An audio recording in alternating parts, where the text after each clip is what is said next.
Well, I'd seen some dead people when I was a kid from going to a funeral, but this guy, this was the first, you know, in the wild dead person I'd ever seen.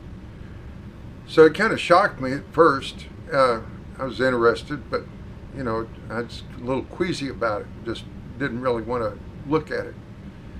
And then these guys come up on the side of the track and hand me this wallet.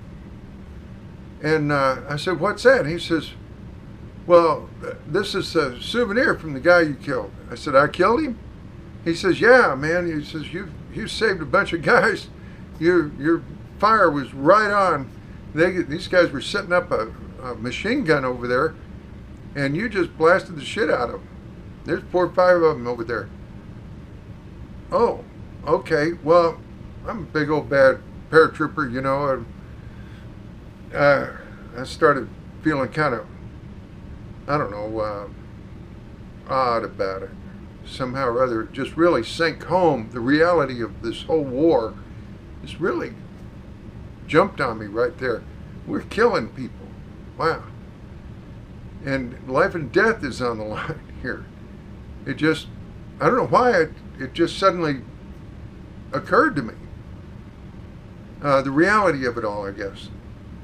Anyway, I'm sitting there in the turret, and I opened this guy's wallet, and I really never should have done that.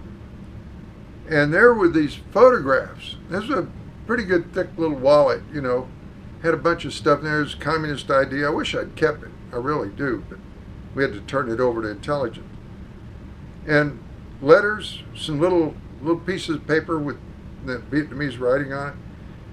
And I get this photograph. Flipping, there's 3 or 4 photographs in there. Here's this young girl's face. I don't know who that is, his sister's girlfriend. I flip over another one, and here's this soldier in Vietnamese Army uniform standing there with this old woman and old man. And I'm reckoning this is their parents. And a little girl, or a little boy, I couldn't tell. And I just put it down and this was a human being with a family. People cared about him. That he lived. He had a girlfriend or a sister or mother, father. People loved him. And man, it just bit into me something fierce. I couldn't understand my emotions. And I'd kind of thought of myself in those days as kind of a tough guy. And it just all melted away just in that one instant. And I cried. I bawled like a baby. I couldn't stop it. It was just horrifying. I was kind of sunk down in the armor, around me, and so no one could see. And I was just kind of had this moment. And you can't wipe your tears away because people notice that you're crying, but I did. I kind of, like I was wiping sweat, pretended like, oh, wow. And then I just handed him back the wallet, didn't look up at him like I was fixing my gun or ammo or something. And then someone hollers, "The field's on fire, let's get the hell out of here." And boy, everybody started, and they just left that body there. Everybody loaded up everything and whatever, all the people, and we spun around and got the hell out of there. Well, the thing about this whole deal is that was an enemy soldier. He was trying to kill me. I was, of course, trying to kill people. I didn't have him in particular in mind, but he was there. They lost, we won. We didn't take anybody killed. We had a few guys wounded that day. Later on, they killed a few of our guys, but just a day later, in fact. And I never worried about killing anybody after that. That got it out of my system.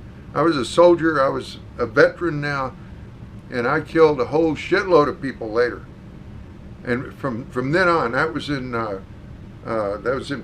February of 1968, and I didn't leave Vietnam until September of 1968. And every single month of that year, I was in at least 4 or 5 firefights. And in each one of those firefights, I guarantee you, I killed a bunch of people. I stayed a track commander at that whole ordeal, all the way to the end, and did some serious killing. I don't have any idea. Didn't keep count, but it never bothered me. I did it as a soldier. I did it as a veteran.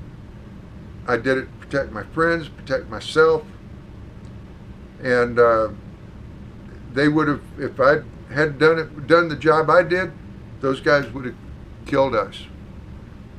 And so there it is. That's how I feel about it. I never had any remorse over it. So that's all I got to say about that.